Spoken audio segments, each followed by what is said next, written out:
questions 1 to 4.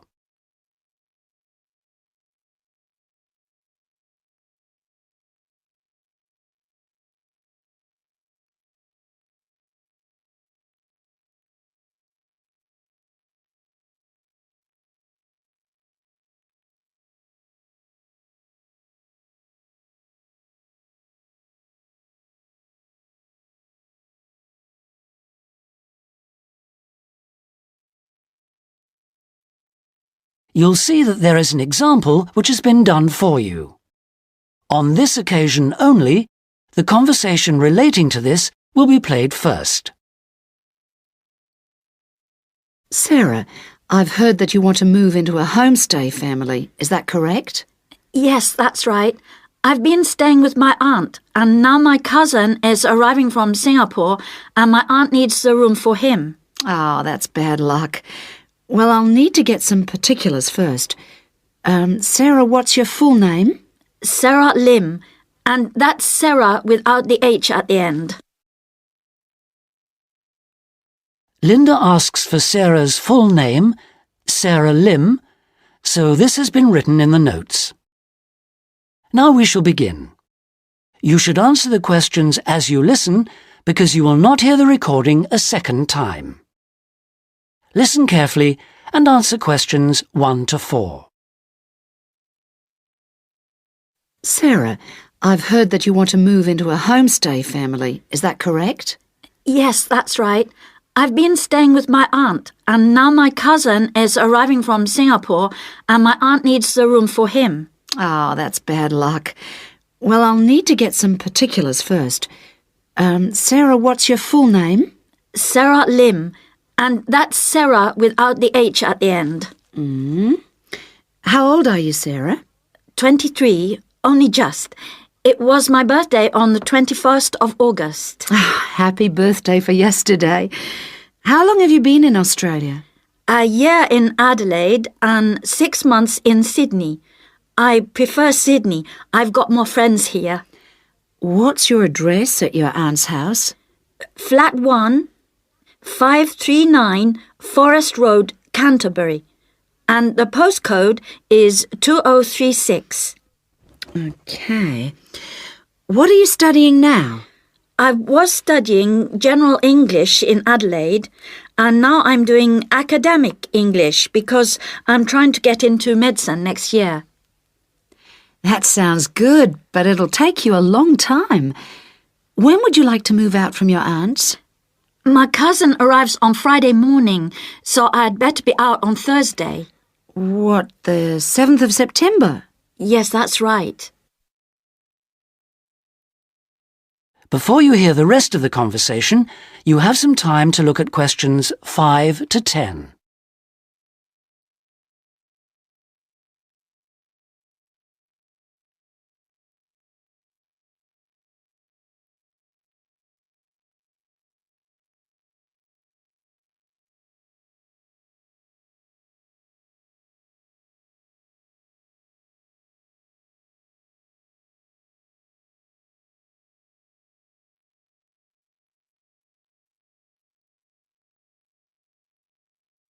Now listen and answer questions 5 to 10.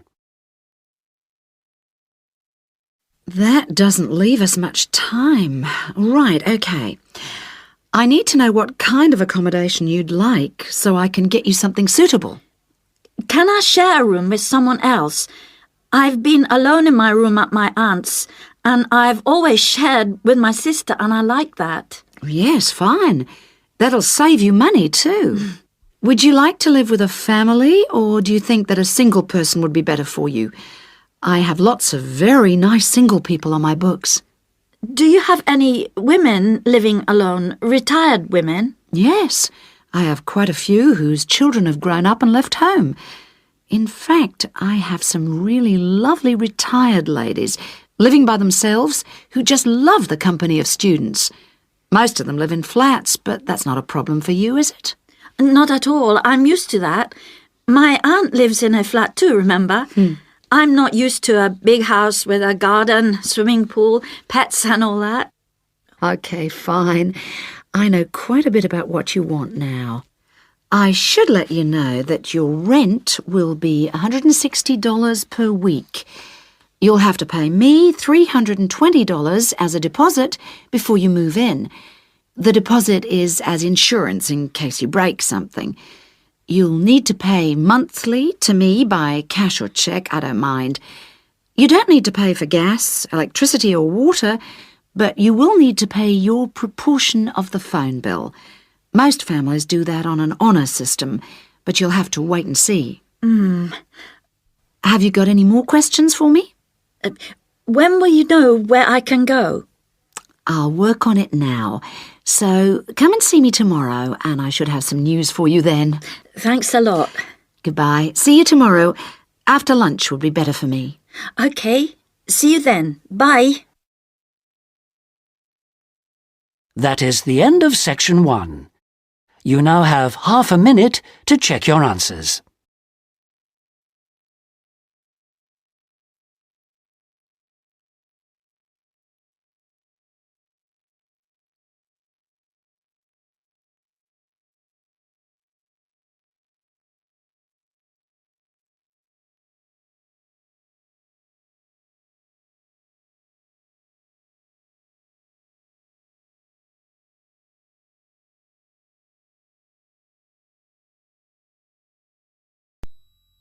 Listening section 2. You will hear the principal of a university welcoming his students. Look at questions 11 to 17.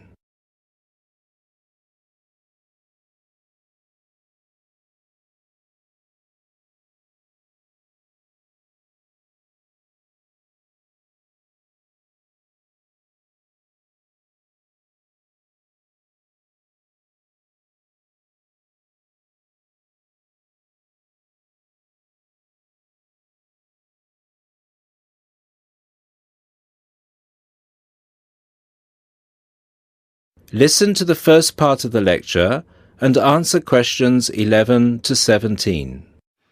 Good afternoon, ladies and gentlemen. I'm Dr. Donovan, the principal of Don Levy University, and I would like to welcome you to the Dinglewood campus, which is one of the 3 campuses belonging to this university. This campus, Dinglewood, is where I have my office, and it's also the location of the Languages and Science campus, so some of you will be studying here. Dinglewood is the most northerly campus.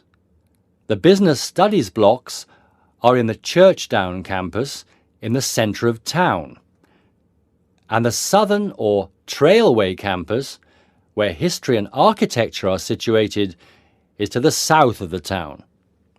Those of you who are enrolled in any of those courses will be taken to your respective buildings at the end of this meeting. Those of you studying on the Dinglewood campus, you will have a tour later too.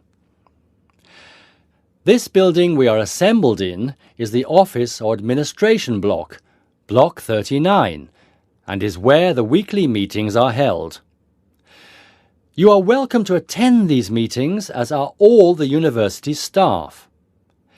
You may want to, as many university issues are discussed at these weekly meetings. The meetings take place at 1:30 every Tuesday, so please stop by. 2 other important buildings are also located on this campus, the cafeteria and the on-site shop. You can purchase all the required books and any stationery you need for your courses at this shop.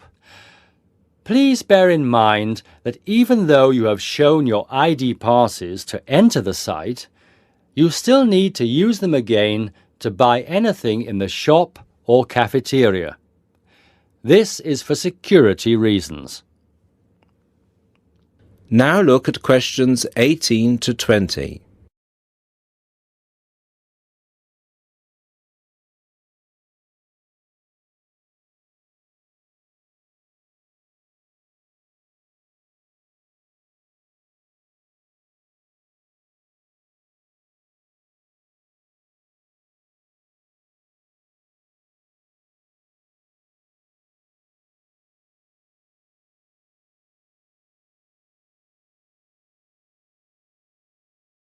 As the lecture continues, answer questions 18 to 20.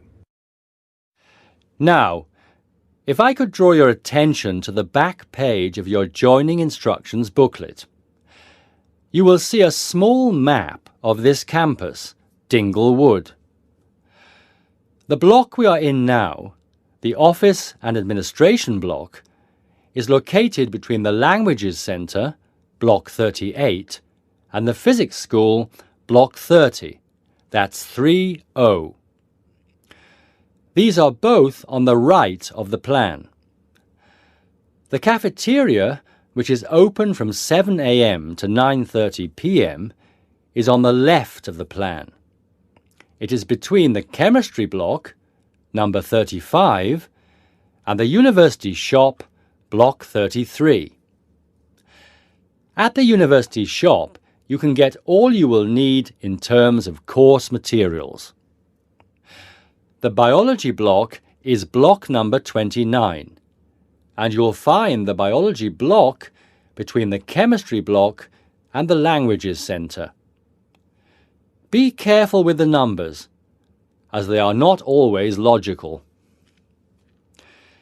As you will see, there are gardens on the right-hand side of the gate. These are being extended over the next 2 months, and a memorial fountain is being installed in the middle of the campus. This means that the campus will be very noisy during normal working hours. However, the campus will look much nicer when it is all finished. Right, so that's it for your initial campus orientation. At this point, could the language students all follow me, please? And the rest of you, please assemble under the banners which show your main topic of study, and you will be directed to the other campuses.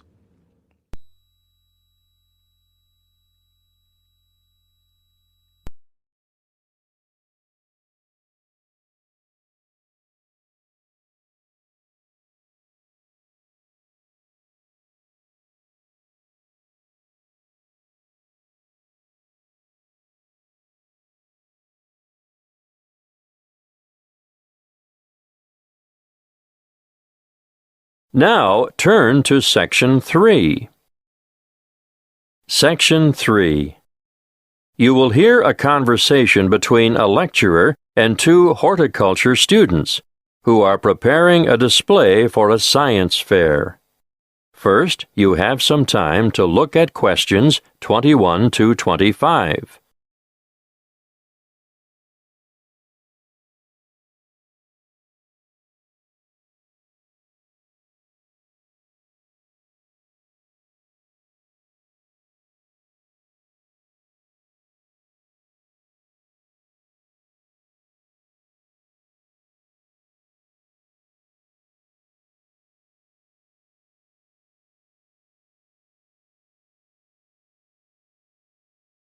Listen carefully and answer questions 21 to 25. Good morning, Annie. Tony, how are you? Fine, thanks. Well, tell me what you have here. We thought we'd look at different methods of hydroculture. Uh-huh.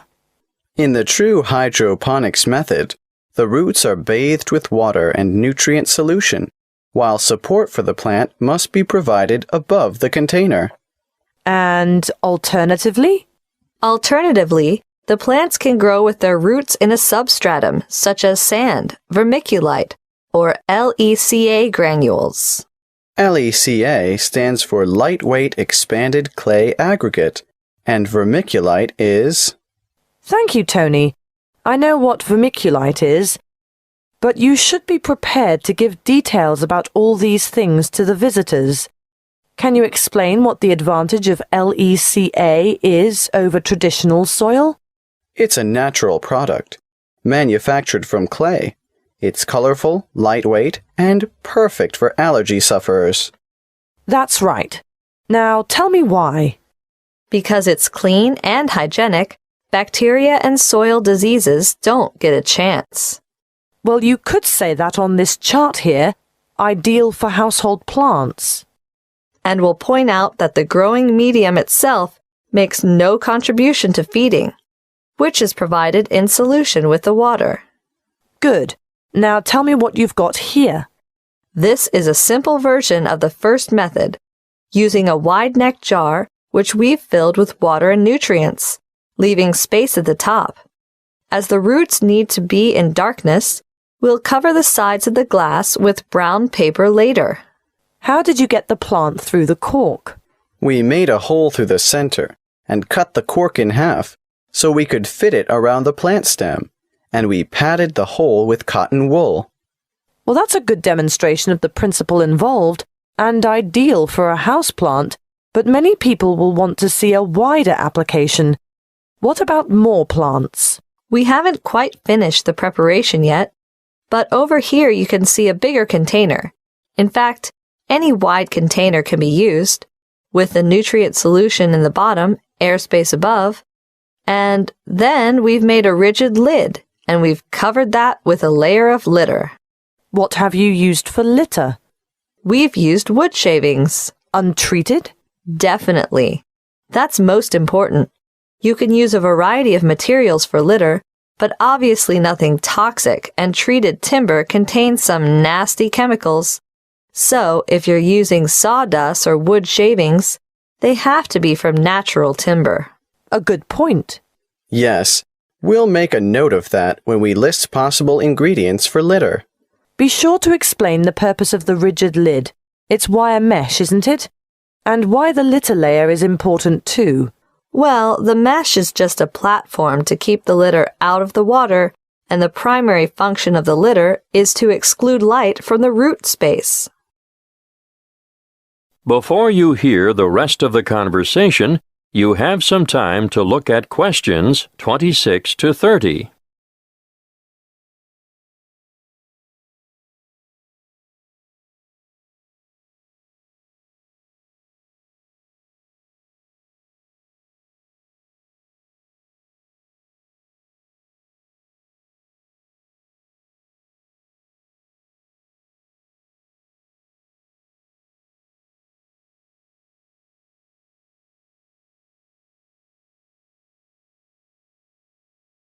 Now listen and answer questions 26 to 30.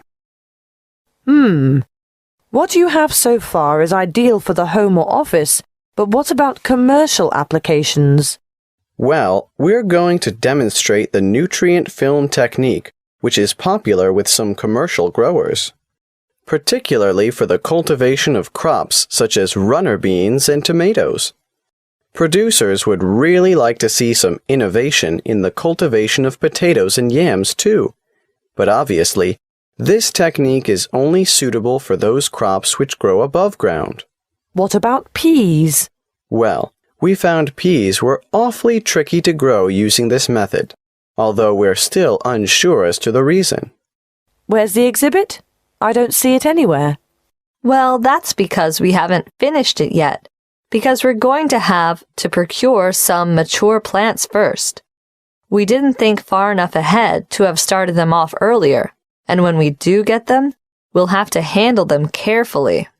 Yes, because when our model is finished, you'll see how the plants are held in position by a plastic tube which almost encloses them completely and is quite loosely fastened around the stems. Yes. And the feeding or watering system? Well, it's a bit different.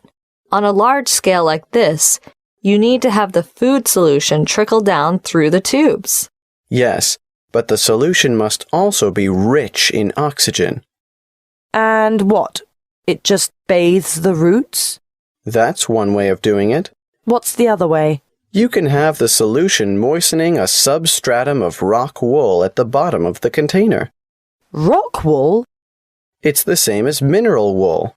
You know, a lightweight fibrous material, the kind of thing used for insulation. Or you can use a layer of paper fiber. Oh, yes. Something that has the capacity to absorb the solution, right? Well, you do need to experiment a little. For example, we tried coconut fiber, but it just didn't have the properties we were looking for. I see. In our display, you'll only see the basics. the kind of thing that can be done at home in the backyard. But commercial enterprises do need a lot more equipment, and the media used in substrata are constantly changing as new developments are made. The cost of upgrading is ongoing. And there's always the potential of outright failure when changing systems from one you know and understand to an innovative one. Of course, there's no room for guesswork in business. You have to try to get everything right first time. That is the end of Section 3. You now have half a minute to check your answers.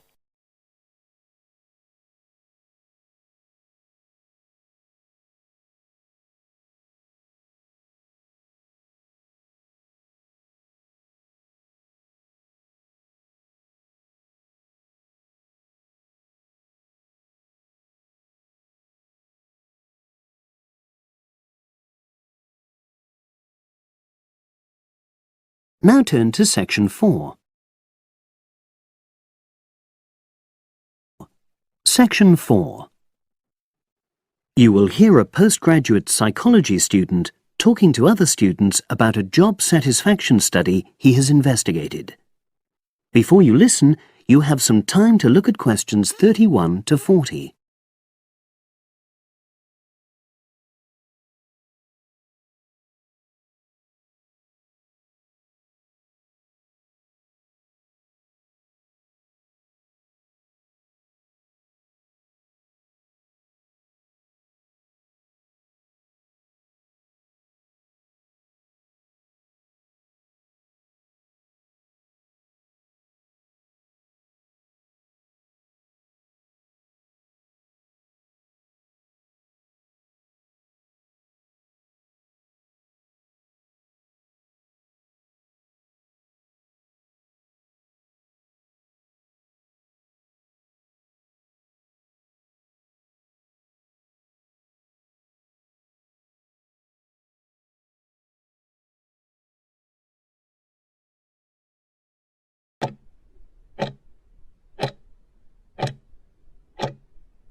Now listen and answer questions 31 to 40. Good morning, everyone. For my presentation today, I'm going to report on an assignment that I did recently. My brief was to analyze the methods used in a small study about job satisfaction, and then to make recommendations for future studies of a similar kind. The study that I looked at had investigated the relationship between differences in gender and differences in working hours and levels of job satisfaction amongst workers. For this purpose, employees at a call center had been asked to complete a questionnaire about their work. I'll summarize the findings of that study briefly now.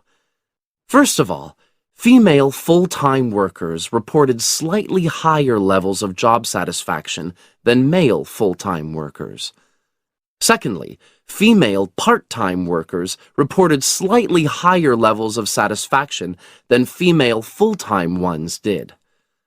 On the other hand, male part-time workers experienced slightly less job satisfaction than male full-time workers. But although these results seemed interesting and capable of being explained, perhaps the most important thing to mention here is that in statistical terms, they were inconclusive. Personally, I was surprised that the findings hadn't been more definite, because I would have expected to find that men and women, as well as full and part-time workers, would experience different levels of satisfaction.